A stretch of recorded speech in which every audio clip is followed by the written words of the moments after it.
Buenas tardes a todos mis hermanos. Que Dios les bendiga mucho. Quiero compartir una palabra que el Señor puso en mi corazón en esta semana. En el libro de Apocalipsis, capítulo 3, verso 14 al 16. Apocalipsis, capítulo 3, verso 14 al 16. Y esa palabra habla de la última iglesia que aparece en las Escrituras. Bendito es Dios. Dice así: escribe esta carta al ángel de la iglesia de Laodicea. Este es el mensaje de aquel que es el Amén, el testigo fiel y verdadero, el principio de la nueva creación de Dios. Yo sé todo lo que haces, que no eres ni frío ni caliente. Como quisiera que fueras lo uno o lo otro, pero ya que eres tibio, ni frío ni caliente, te escupiré de mi boca. Amén, es palabra del Señor. Esta palabra ha servido para confrontar, no digo a la iglesia, sino a las congregaciones, porque la iglesia de Cristo sabemos que es una sola y que está en comunión con Cristo. Eso lo hemos entendido, eso lo sabemos. Llamamos a iglesia a un grupo de personas que se reúnen en un templo, pero que muchas veces no han creído en el Evangelio tal cual como está escrito. Se les ha enseñado un montón de reglas, y a eso se les llama iglesia, y eso es lo que no está alineado con la palabra. Mucho se ha usado este pasaje para exhortar a los cristianos que dejen su tibieza. Si ponemos un video en YouTube y quizás ponemos de título Los tibios o tibios, y va a aparecer una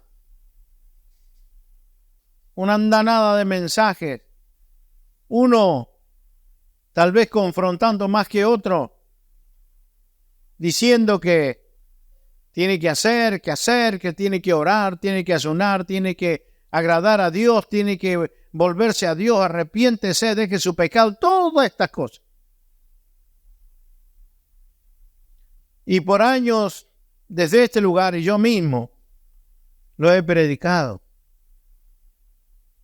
Y lo he enseñado así. Pero el Señor nos está hablando en este tiempo del verdadero evangelio de Cristo.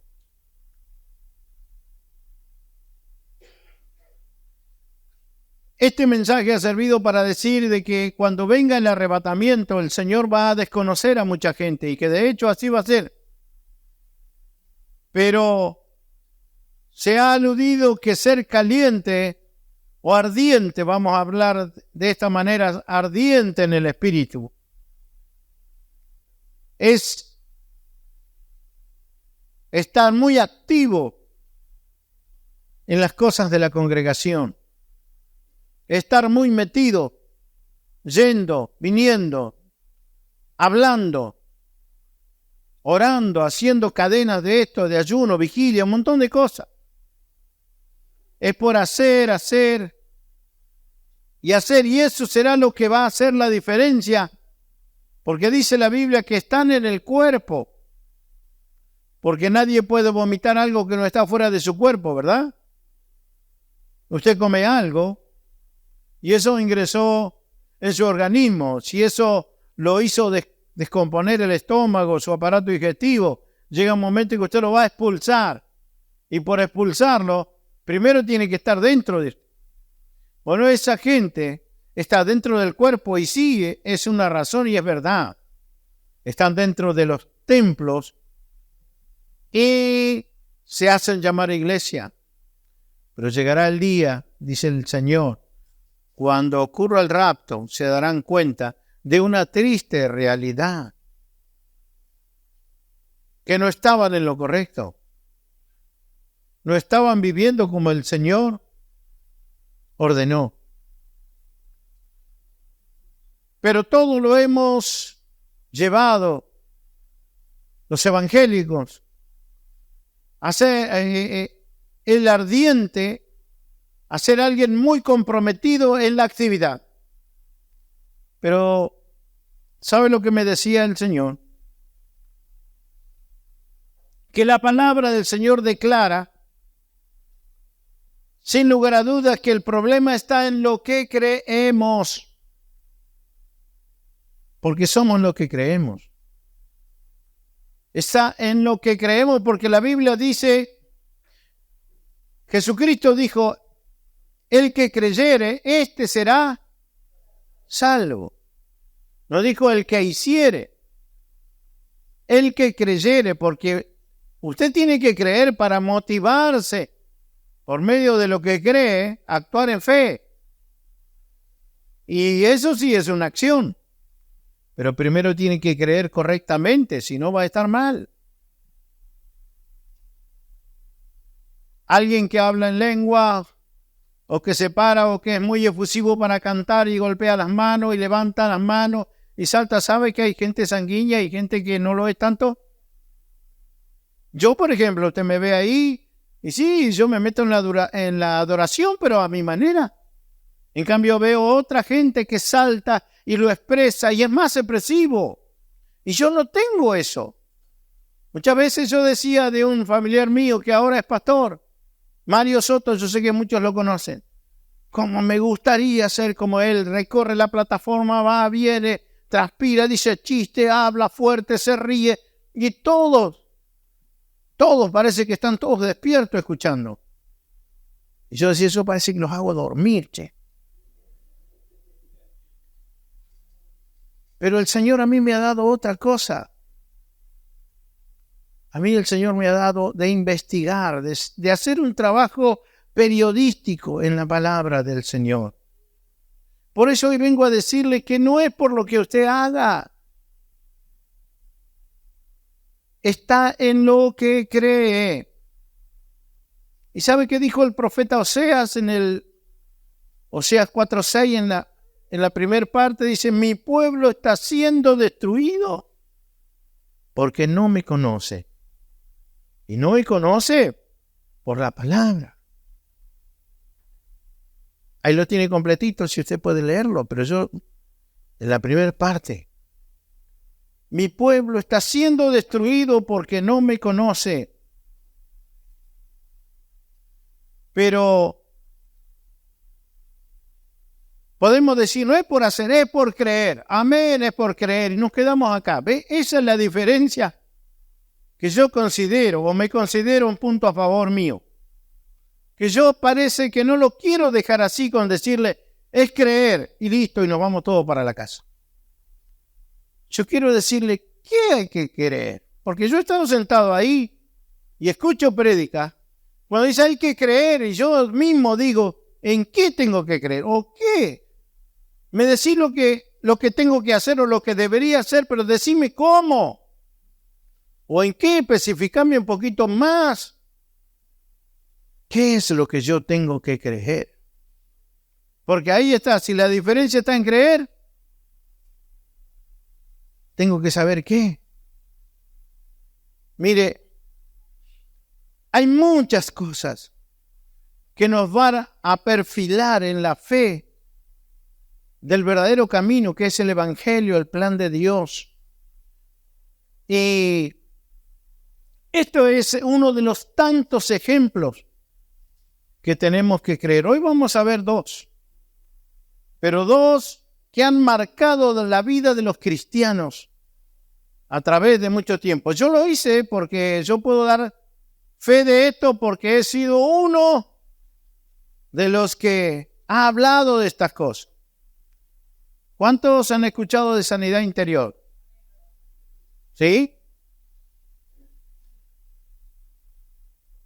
¿Y cuántos hemos pensado que con sanidad interior se solucionan muchos problemas espirituales? ¿Verdad?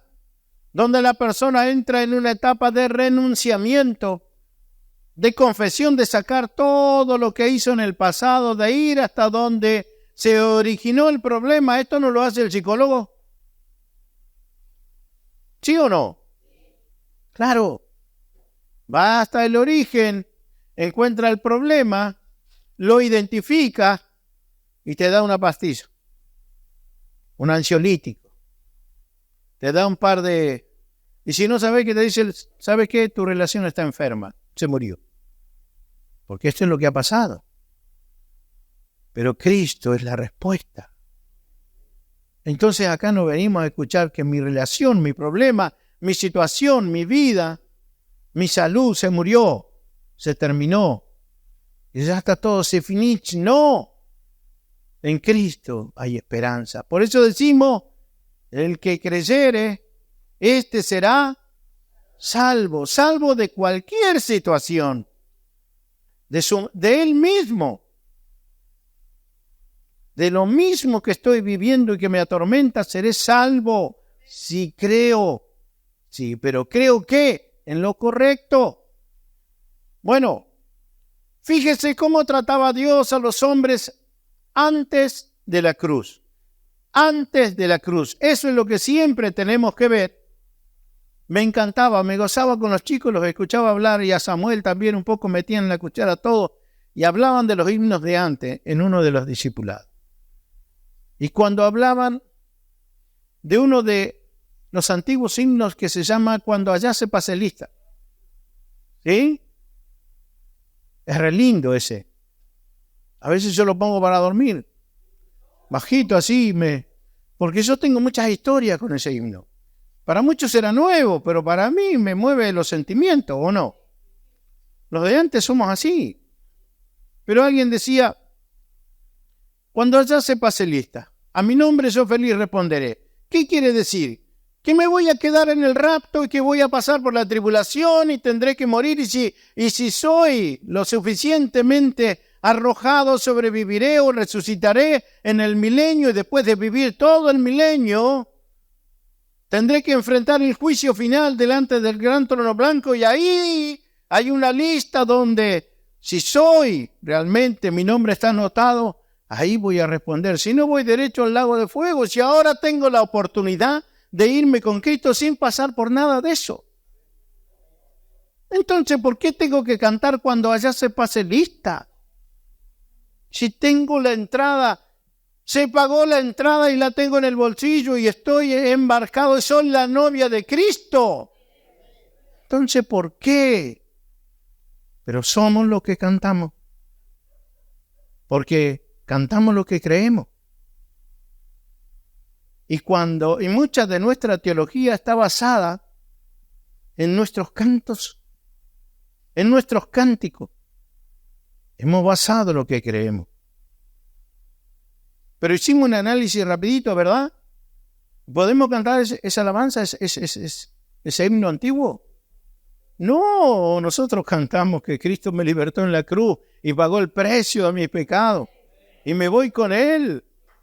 Eso sí. A eso me refiero cuando digo creer. ¿Qué cosa tengo que creer? Lo correcto. No lo que me dijeron siempre.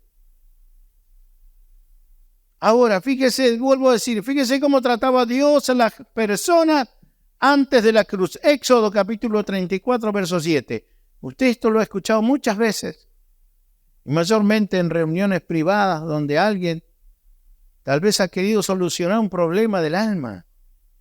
Éxodo 34, 7 dice, yo derramo amor inagotable a 1000 generaciones y perdono la iniquidad, la rebelión y el pecado, pero no absuelvo al culpable, sino que extiendo los pecados de los padres sobre sus hijos y sus nietos toda la familia se vea afectada, hasta los hijos de la tercera y cuarta generación.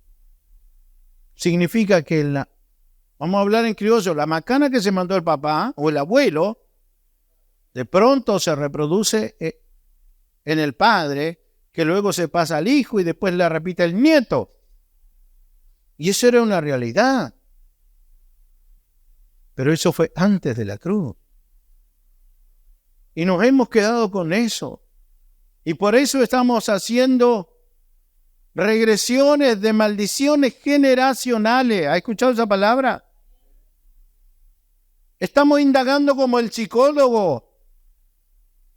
Pero la Biblia dice que Cristo vino a abolir toda maldición, que Él clavó en la cruz. Fíjese lo que dice Isaías 53:5. Isaías 53:5 dice, pero Él fue traspasado por nuestras rebeliones. ¿No fue las macanas que nos mandamos? Y aplastado por nuestros pecados. Fue golpeado para que nosotros estuviéramos en paz. Esa paz que tanto deseamos, que no nos deja por lo que hicimos, lo que hicieron los anteriores nuestros. Fue azotado para que pudiéramos ser sanados. Todo lo hizo Él. Todo lo hizo Él. Entonces yo no tengo que pelear con maldiciones generacionales. Porque dice 2 Corintios 5:17. ¿Sabe que cuando uno lee con estos anteojos esta palabra, esto significa que todo el que pertenece a Cristo se ha convertido en una persona nueva? La vida antigua ha pasado, una nueva vida ha comenzado. ¿Tiene algo que ver con el pasado? Si el Señor dice que ha comenzado una nueva vida. ¿No hablamos de un nuevo nacimiento? Nacer de nuevo no significa comenzar una lista nueva, borrón y cuenta nueva, porque no hay dónde escribir. Y el borrón y cuenta nueva lo tenían antes de la cruz. Venían un día al año, el día del perdón, de Yom Kippur, y ellos se presentaban con una lista de los pecados que habían cometido durante el año. Allí el sacerdote los representaba y entraba con la sangre de un animal que había sacrificado detrás del lugar santísimo. Y si el Señor los perdonaba, ellos eran perdonados por un año más. Entonces se iban con una lista en blanco a escribir otra vez. Y ahí empezaban a escribir, pero no podían borrar. Lo que hacían quedaba anotado y quedaba anotado. Pero ahora dice la Biblia, Colosenses 2:14, cuando nosotros vinimos por medio del bautismo, Él que dice, anuló el acta con los cargos que había contra nosotros y la eliminó clavándola en la cruz. Fue eliminada. Ya no hay más registro de eso. Entonces, ¿dónde está la sanidad interior? No existe, hermano, porque no hemos creído en el poder del Evangelio de Cristo, en la buena noticia de salvación. Entonces estamos aprendiendo un poco de psicología, o quizá alguno bien intencionado, algún psicólogo, empezó a transmitir sus conocimientos científicos, pero se olvidó de la fe y del Espíritu, de lo que hace el Señor y lo que Él hizo. Ahora, ¿es que ahora esto no existe? No. El Señor trataba así a la gente antes de la cruz, pero los que no pasan por la cruz los sigue tratando igual. Los que no pasan por la cruz los sigue tratando igual. Repiten el error de sus padres. Repiten Las maldiciones generacionales, sí. Pero cuando venimos a Cristo esto se corta. No se corta por sanidad interior, se corta por venir a Cristo y que Cristo entre en su vida y nacer de nuevo. Eso es. Ahora, déjeme decirle otro. ¿En qué tenemos que creer? En esto, que comenzamos una nueva vida cuando venimos a Cristo. Cuando creemos y aceptamos a Cristo y nacemos de agua y del Espíritu, todas estas maldiciones quedan sin efecto y no pasarán. ¿Sabe que muchas veces oré en la madrugada diciendo, Señor, los errores que yo cometí, que no pasen sobre mis hijos? Aunque yo veía que algunos ya se perfilaban para ese lado, y yo decía, ¿por qué, Señor? Permite que ellos sean libres de toda maldición. ¿Y cómo hago? No quiero que ellos pasen por esto. Pero sí pasaban. ¿Por qué? Porque yo consideraba que ese no conocía el remedio. El remedio es Cristo. Cuando Él entra en mi vida, comienzo de cero. ¿Me entiende, hermano? Arrancamos de nuevo. Pero yo me siento, no, pero usted comenzó de nuevo, hubo un antes y un después. Su pecado quedaron sepultados. Su vida pasada quedó sepultada. No hay manera de encontrar registro porque el Señor sepultó. Y no me acordaré más, dijo el Señor. No me acordaré más. Ahora déjeme decirle de otro que está en Marcos capítulo 2, verso 21 y 22.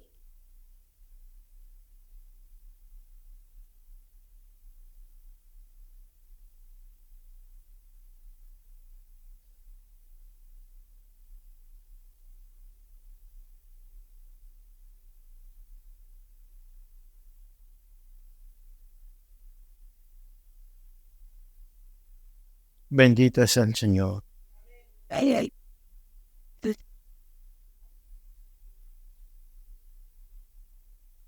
Cuando decimos nacer de nuevo, lo que siempre hablamos y decimos fue que, vamos a leer primero Mateo 12, 43. Después vamos a leer Marcos. Cuando decimos que un niño, eso es tan sencillo, pero ¿por qué no lo entendemos? Cuando un niño está saliendo de la pancita de su mamita, ¿qué decimos? ¿Está resucitando? No, ¿verdad?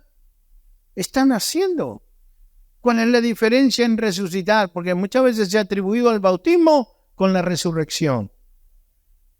La resurrección es retomar la vida que tenía, retomar los problemas que tenía. Lázaro resucitó y se encontró con el acreedor al cual le debía.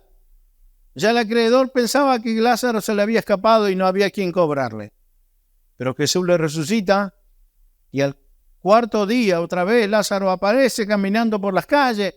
Acá está. Y ahí tenía la deuda, tenía los amores, los conflictos, tenía todo Lázaro otra vez. Se encontró con sus hermanas, con sus amigos, con todos sus problemas. Porque resucitó, retomó su vida. Y el nuevo nacimiento no es retomar, es comenzar de cero. Nicodemo lo entendió. ¿Acaso tengo que ir al vientre de mi madre para nacer otra vez?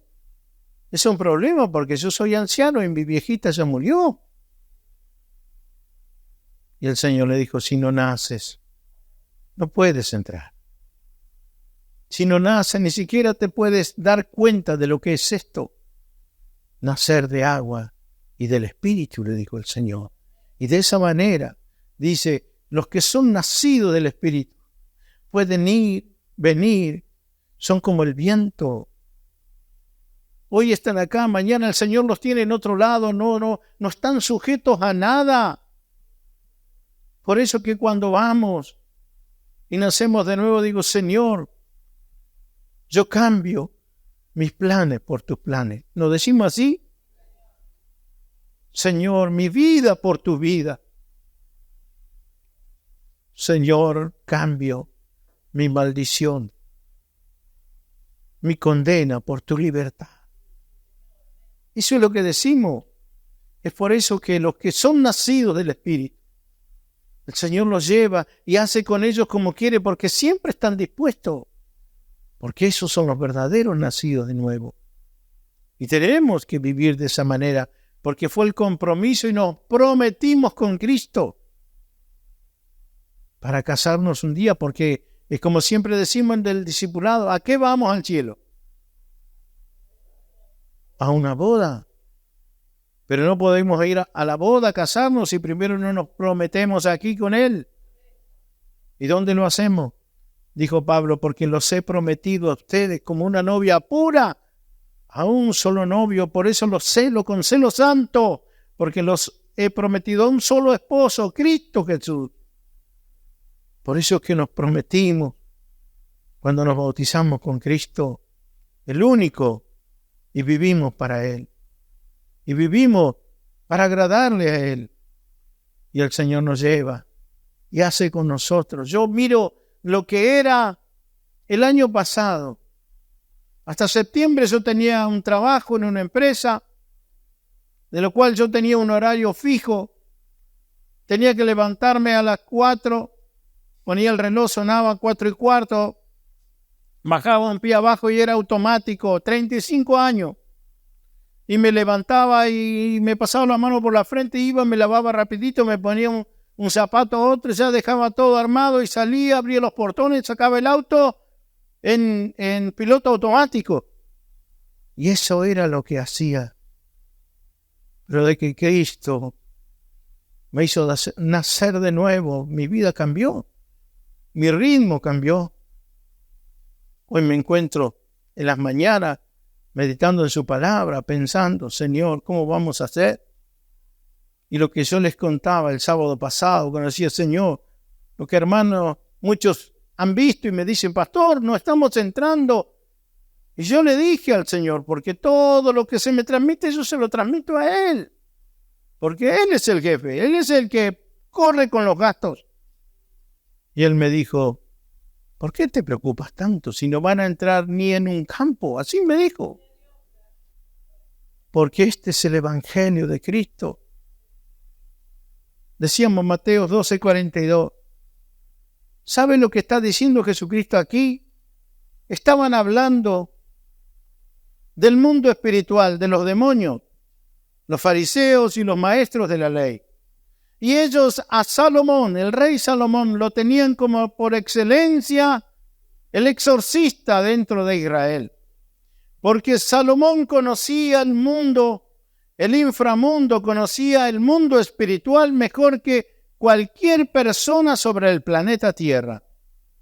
Y Salomón dice que era tan vasto su conocimiento que él tenía, pero la fuente de información que Dios le había permitido acceder no era una información humana. Él conocía el inframundo y tenía dominio sobre los espíritus para que le revelaran cosas que nadie sabía. Salomón escribió muchos libros que aún hasta el día de hoy se conservan.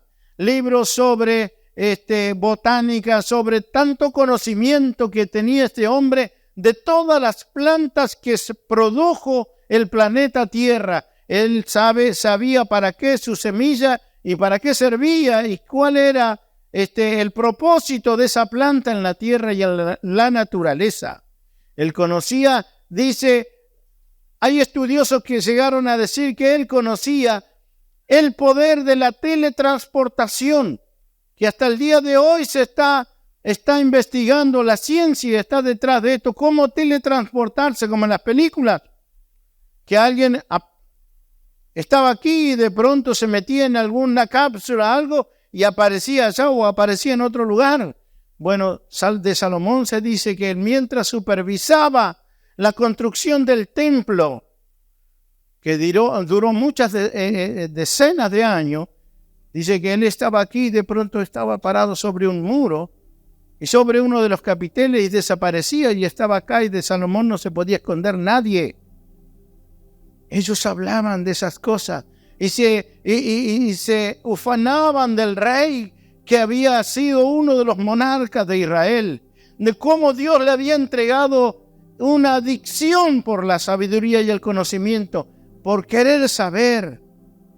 Pero así todo fue un hombre que le falló a Dios, con todo el conocimiento que tenía. Pero él les dice, Jesús les dice, si la reina de Saba se levantara entre ustedes, a ustedes los condenaría en juicio, porque ella escuchó de la gran sabiduría de Salomón e hizo un viaje de meses de camino por el desierto para llegar aquí, para escuchar en primera persona la sabiduría de Salomón.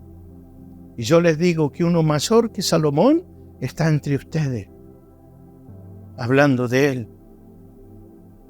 Y de ahí les revela este pasaje para darles a entender de que él conocía el mundo espiritual, pero no como lo hacía Salomón, que se le había permitido. Él lo conocía porque él es el creador, él es el dueño, él es el amo, él es el Señor. Y dijo algo ahí: cuando un espíritu maligno sale de una persona, va al desierto en busca de descanso, pero no lo encuentra. Entonces dice, ¿qué está diciendo? Cuando un espíritu inmundo sale de un hombre, está bajo la posesión de un demonio y es liberado. Este demonio sale y dice que va al desierto buscando un lugar para estar y permanecer sobre esta tierra, porque ellos no pueden estar aquí. Ellos necesitan un cuerpo para manifestarse. Entonces dice, Jesús hablando, dice, pero al no encontrarlo, entonces dice, volveré a la persona de la cual salí. De modo que regresa y encuentra su antigua casa, o sea, la persona de donde salió, dice vacía, barrida y en orden. Porque claro, él produce desorden, conflictos, problemas, como ha habido muchos, atados por demonios.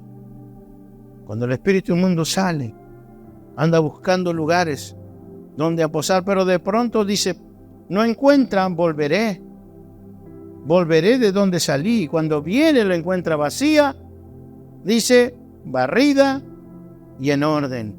Entonces el espíritu busca a otros 7 espíritus más malignos que él, y todos entran en la persona y viven allí. Y entonces esa persona queda peor que antes. Eso es lo que le ocurrirá a esta generación maligna. No hemos tomado de esa palabra para decir, mejor no oremos, porque si no le hacemos, en vez de hacerle un bien, le hacemos un mal. Si después no viene a la iglesia, le va a ir peor. Y no es así. ¿Sabe lo que dice el Señor? Esto pasaba antes de la cruz. Antes de la cruz. Y sigue pasando con la gente que no va a la cruz. Pero antes de la cruz, ¿sabe por qué? ¿Dónde está? ¿Por qué el primer detalle que encuentra ese espíritu inmundo que salió de ese cuerpo? ¿Qué es lo que encontró? Una casa vacía. Una casa vacía. Y cuando Cristo está en nosotros, está vacía. No puede entrar. Por eso dice, al que el Hijo del Hombre libertare, será verdaderamente libre. Porque es Cristo en nosotros. Muchas veces hemos tratado de arreglar con recetas, con argumentos, con estrategia. Pero es creer en Cristo, es recibir a Cristo, es nacer de nuevo y que Cristo venga en mí. Colosenses dice, este es el misterioso plan que estaba escondido desde antes de la fundación del mundo. 2 puntos. Cristo en ustedes. Cristo en nosotros. Pedro, cuando caminaba con Cristo, y Samuel nos ha hecho graficado con un vasito, ¿verdad? En los discipulados. Pedro caminando con Cristo. Él Quería mandar fuego sobre los samaritanos. Renegaba. Se enojaba. Perdía la fe. Hacía de todo, Pedro. Maldecía. Lo traicionó a Cristo y negó haberlo conocido. Se sintió muy mal por haberlo negado. Entró en depresión. Quiso abandonar todo. Pero después de resucitar el Señor, cuando el Señor lo llamó y lo restauró, y vino su espíritu y fue lleno Cristo en él, Pedro abre la boca y 3,000 se convirtieron en un solo día. Pasaba Pedro y con su sombra los enfermos eran sanados. Es distinto. Cristo en nosotros. Cristo en nosotros. No hay nada. Ahí se cumple la palabra. Si Dios es con nosotros, ¿quién contra nosotros? Cristo es todo, hermano. Entonces, los demonios no pueden tocarnos. Él dice que somos de Dios y el maligno no nos toca. No nos toca, hermano. Porque ya nuestra casa no está vacía. Está barrida, está adornada, pero Cristo es el centro de nuestro hogar. Cristo es el centro de mi vida. Entonces no hay lugar. No es por más que yo lo lleve y le enseñe la palabra y le dé estudios bíblicos y lo haga orar y lo lleve y digo, bueno, hoy vamos a ayunar. Si no ha recibido a Cristo en su corazón, si no cree en la diferencia del Calvario, si no cree en lo que Él hizo en la cruz, lo poderoso que Él hizo y lo transformador que fue para el ser humano, que Él viniera, que Él tomara un cuerpo humano y Él mismo cumpliera su propia ley y Él mismo cayera bajo la condenación de su propia ley por todos nosotros. Alguien decía, si el Señor, su pacto hubiera sido 99,9999% y a nosotros nos dijera, bueno, la parte de ustedes es el 0,0000001% les voy a dejar a ustedes para que hagan. Y ahí se va a cerrar el trato. Hubiéramos fallado. Porque no podemos hacer eso. Ni siquiera eso. Ni siquiera eso pueden hacer. Los discípulos, antes de que Cristo fuera a la cruz, el Señor les reprochó, ni siquiera pudieron acompañarme una hora en oración. El hombre, sin la cruz de Cristo, sin Cristo en su corazón, no puede nada. Todo es un fastidio, todo es un despropósito, todo es un fracaso, todos son intentos fallidos. Pero cuando Cristo viene a nuestra vida y nacemos de nuevo, entonces dice la palabra que todo lo podemos en Cristo, porque Él nos fortalece. ¿Sí? Todo lo puedo en Cristo, porque Él es el que me fortalece. Decíamos lo que habíamos dicho anterior en Marcos 2:21. Sabe que algo claro el Señor, y fue preciso, le dijo a la gente de ese tiempo, además, ¿a quién se le ocurriría remendar una prenda vieja con tela nueva? Pues el remiendo nuevo encogería y se desprendería de la tela vieja, lo cual dejaría una rotura aún mayor que la anterior. ¿Sabe que esto es tan sencillo? Si usted toma un pedazo de tela nuevita, ¿vio? De fábrica, y parche un pantalón, ese pantalón que lavó 20,000 veces y ya se gastó de tanto lavar, no achica más, ¿verdad? Lo sabemos. Pero si usted le pone un pedacito de tela nueva y esa está bien cosida, cuando usted lo mete en la lavarropa, esa tela va a encoger porque es nueva y se le va a arrugar su pantalón y le va a tirar, y incluso dice Jesús, se va a arrancar esas costuras y la rotura va a ser mayor. Nadie pone algo nuevo en algo viejo. Está diciendo el Señor que este concepto, el Evangelio de Cristo, no puede ser implantado en un corazón de reglas viejas, en un corazón con una mentalidad vieja, legalista, que no abandone las reglas, la religión y todas estas cosas, sino que tenemos que ser un corazón de niño que quiera aprender de Cristo, que queramos llenarnos del Señor y de su palabra. ¿Sabe qué dijo Pablo? Y yo lo dije también. Dice, todo lo que yo había logrado, todos mis títulos, mi conocimiento, todo lo que, la cátedra que yo tenía, la estimo como nada, por el conocimiento de Cristo. Por haber conocido a Cristo, no me sirve de nada mi seminario, porque yo todo lo que vi en el seminario habla de la religión, de ese enfoque religioso, porque yo entiendo que el pobre hombre que desarrolló esas clases no había nacido de nuevo. Hoy lo entiendo. Por eso no podía ver a Cristo con los ojos del Evangelio, de la gracia. Entonces, ¿él qué puede desarrollar y qué puede salir de su pluma? Más religión. Hay en la historia nuestra contemporánea,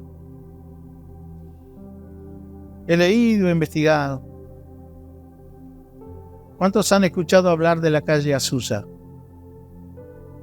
¿Sí? La gran revolución espiritual que el Señor mandó, como en la primitiva iglesia, donde habían milagros creativos y de todo tipo de maravillas que hacía el Señor. Incluso a veces, dice, era tanta la manifestación del Espíritu Santo que sobre el techo se veía una columna de fuego. Y los bomberos, los vecinos llamaban a los bomberos y venían a apagar el fuego. Y no, era la reunión de los hijos de Dios. ¿Y sabe cuál era el mensaje de ellos? La gracia de Cristo. Un negrito en el tiempo que sufrían discriminación racial. Él quería saber y quería aprender y quería recibirse de ministro para predicar la palabra, porque tenía un llamado, pero en los seminarios que iba no lo dejaban entrar con los otros alumnos blancos. Entonces le permitieron por misericordia escuchar desde la ventana. Y Simon tenía sus libros de notas y escuchaba desde la ventana, y ahí anotaba, y ahí escuchaba y aprendía de la palabra. Este fue el inicio. En el 1906 comenzó esta congregación, y no fue en la calle Azusa, comenzó en una casa. Qué coincidencia, ¿verdad? En una casa de familia, hasta que empezó a crecer tanto que alquilaron un lugar. Y cuando alquilaron ese lugar en la calle Azusa, era un granero viejo que pudieron restaurar los hermanos que se congregaban. Y de banco tenían unos tablones que le ponían con cajones abajo, cajones de verdura, y dice de fruta, y arriba ponían las bancas, y así improvisaron unos asientos. Luego dice que no había una plataforma, quizá como la que tenemos aquí, sino que todo estaba al mismo nivel. No tenían un cuarto de oración donde el predicador orara antes de pasar a predicar, el hermano Seymour. Y sabe que se ponía una caja de las que usaban para la fruta, se la ponía en la cabeza, y de esa manera se aislaba y oraba delante del Señor antes del mensaje. Cuando llegaba la hora, se sacaba esa caja y compartía la palabra del Señor. Era uno de los pocos hombres que había asistido a un seminario, aunque sea por la ventana. Y fue un derramamiento tan grande por la humildad que había en aquella gente, que ahí se terminó la distinción de raza, distinción de color. Todos eran uno y todos se amaban unos a otros. y el Señor derramó su espíritu en medio de ellos, a tal punto que no entraban en ningún lugar y de lejos venían a recibir lo que ellos tenían y a ser sanados. Y fue tanto que se esparció por todo el continente, y aún de Europa venían a saber lo que estaba pasando en la calle Azusa. Y estos hermanos fueron un faro donde comenzó el pentecostalismo desde ese lugar y se extendió por todo el mundo. Misioneros de todo el mundo venían después de recibir sus capacitaciones en las fundaciones evangelísticas, venían ahí para recibir el Espíritu Santo y para aprender de estos hermanitos que el Señor había levantado en ese pueblito. ¿Usted sabe cuánto duró esa obra y ese encender y ese mover de Dios genuino que hubo ahí? ¿Usted sabe cuánto duró? 3 años. 3 años y se terminó. Se terminó por las diferencias de opiniones y se metió el legalismo y se metió la religión y se metió que no, porque se empezó a dividir en sectas, en sectores, no en sectas, sino en sectores, y nosotros hoy nos tocó hoy y a ustedes cuándo les va a tocar, y empezaron así. Y la famosa calle Azusa, donde el Señor había derramado su fuego como en Pentecostés, 3 años duró y no quedó nada. Y yo investigaba, ¿qué pasó, Señor, con mis hermanos en ese lugar? Empezaron los celos, empezaron las divisiones, empezaron los contrapuntos, empezaron las diferencias teológicas. Vinieron algunos a examinar y los mismos de adentro invitaban a algunos grandes estudiosos. Venga, por favor, doctor, y venga a examinar si lo que yo estoy viendo acá ¿es de Dios o no es de Dios? De los mismos que habían ahí. Y venían otros con sus anteojitos esos de dos vidriecitos y miraban y decían, no, esto me parece que es hipnotismo, esto es satanismo, y empezaron así. Y dejaron entrar la opinión humana. Dejaron entrar el qué dirán. Dejaron entrar muchas cosas. Y el racismo estaba pleno en ese tiempo. Y la obra terminó. ¿Sabe qué pasó? Por los disturbios que había ahí, los vecinos pidieron que se desarmara ese lugar. A tal punto fue que vino el municipio y desarmó todo ese granero para que nadie más entrara ahí. ¿Eso lo logró quién? El enemigo, Satanás. Desarmaron todo.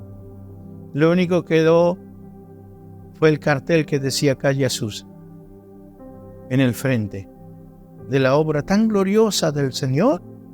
Quedó un cartel que hasta el día de hoy. Y muchos visitan ese lugar y recuerdan por la historia lo que el Señor hacía. Pero esos hermanos perdieron que Dios les había entregado, las armas del Señor que les había confiado, las perdieron. Por eso estamos al umbral, hermano. Mire lo que le estoy diciendo y lo que me atrevo a decirle. Nunca fui nada. A mí no me conoce nadie. Y pretendo que me conozcan tampoco. Soy un NN. En la ciudad usted pregunta, ¿quién es el pastor Cisterna? No sé. ¿A qué pastoral pertenece? Yo pertenezco a una denominación, pero ni siquiera la denominación la conocen.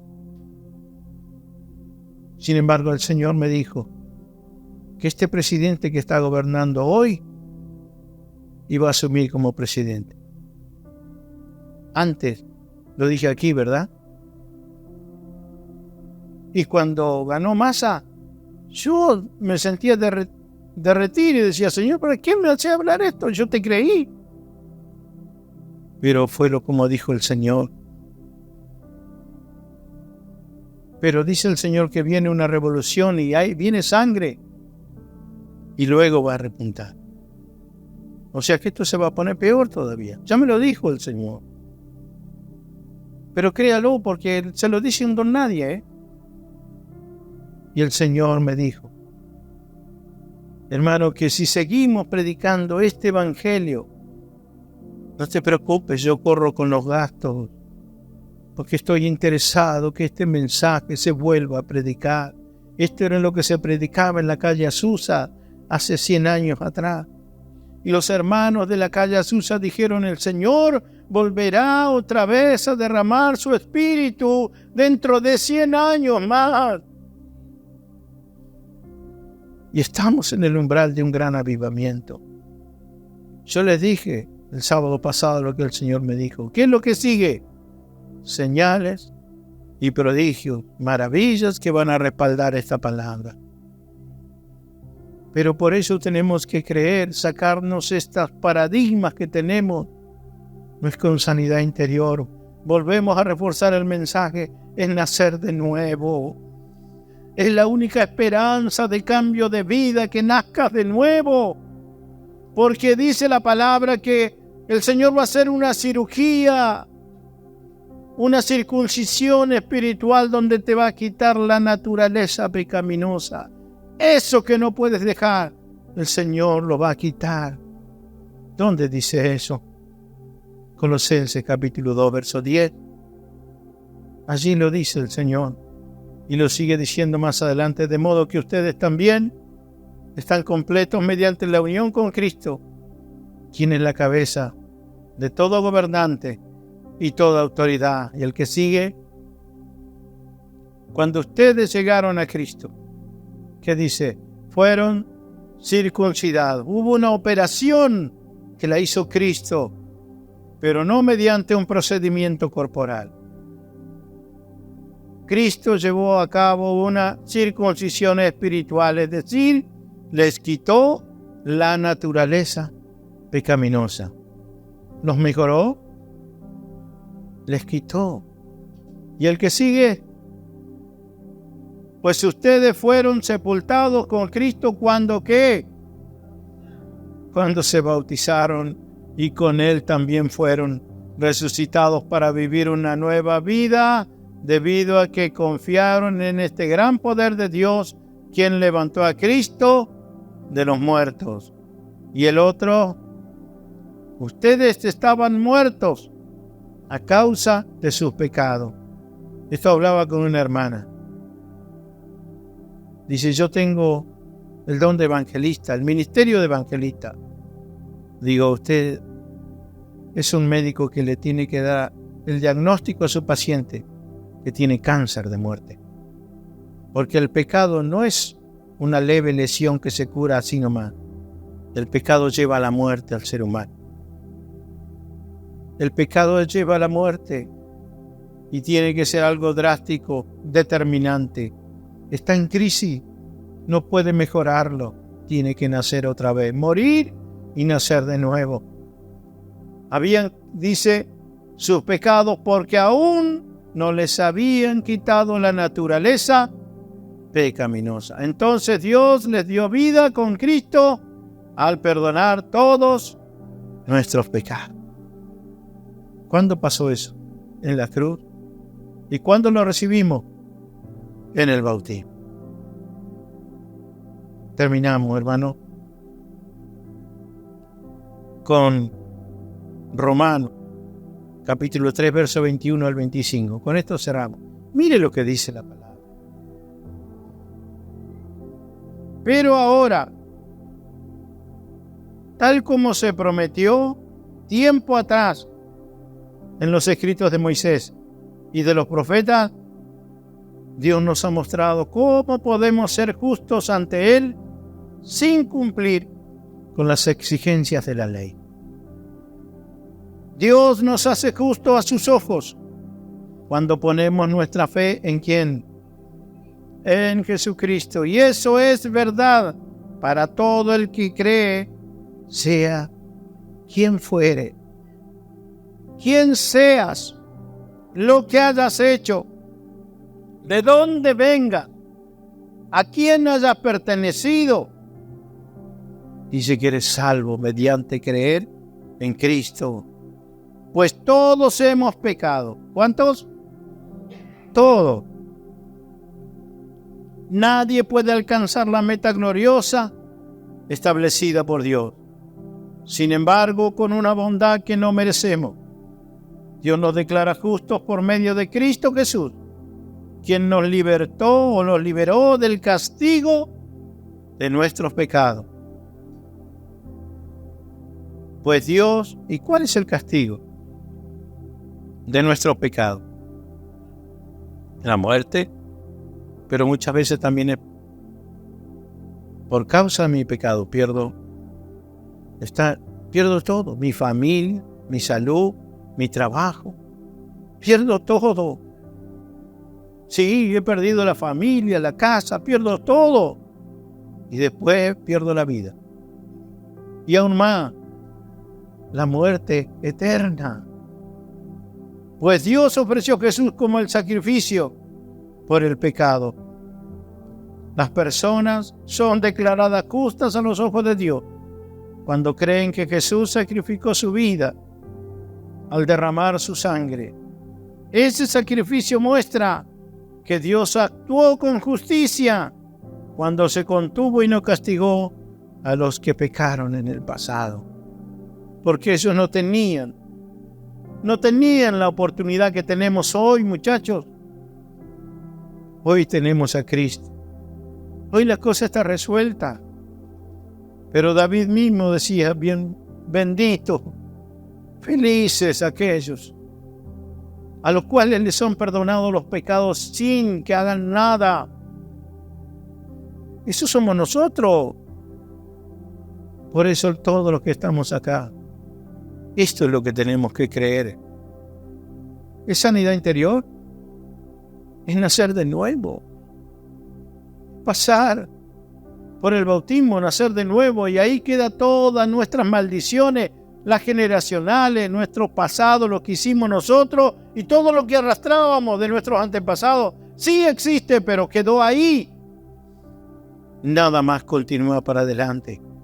No hay maldición. Estamos libres para comenzar y nacer y comenzar una nueva vida con Cristo. Por eso, hermano, es el Evangelio. Esta es la buena noticia para todos. Si te predicaron otra cosa, en el nombre de Jesús, yo quiero decirte que el Señor nos ha puesto en este lugar, detrás de ese paredón, escondido en este último rincón del barrio, por ahora, para hablar de Cristo y de la gracia de la cruz sobre todo ser humano. ¿Sabe que nos pasamos mucho tiempo hablando del infierno, que sí existe? De los tormentos del infierno y de todo, y de los juicios que Dios va a derramar sobre esta tierra, que sí son reales. Pero hemos decidido hablar de la buena noticia. ¿A qué fuimos mandados? A hablar del Evangelio, a predicar el Evangelio a toda criatura. ¿Y qué es Evangelio?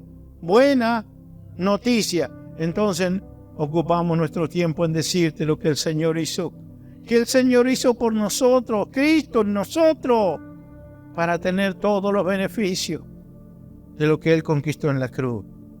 Por eso hablamos.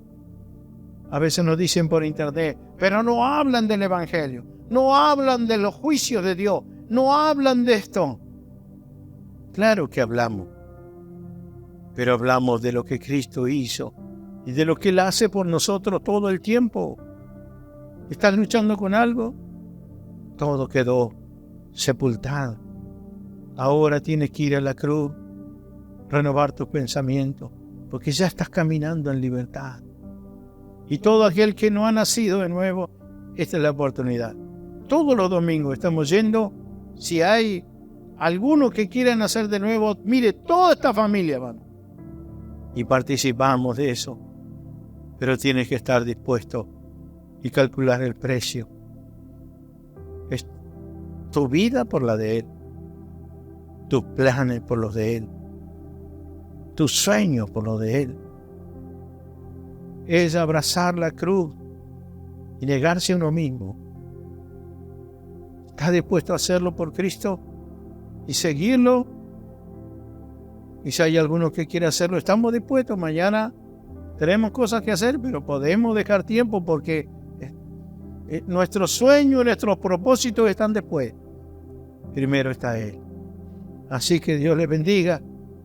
Este es el mensaje que Dios ha puesto en mi corazón, compartirles que los demonios saben cuando venimos a Cristo, no hay más lugar para ellos. Lo hemos visto en el bautismo, como la gente libertada de los demonios. Y el Señor me lo ha mostrado en visión lo que sucede allí.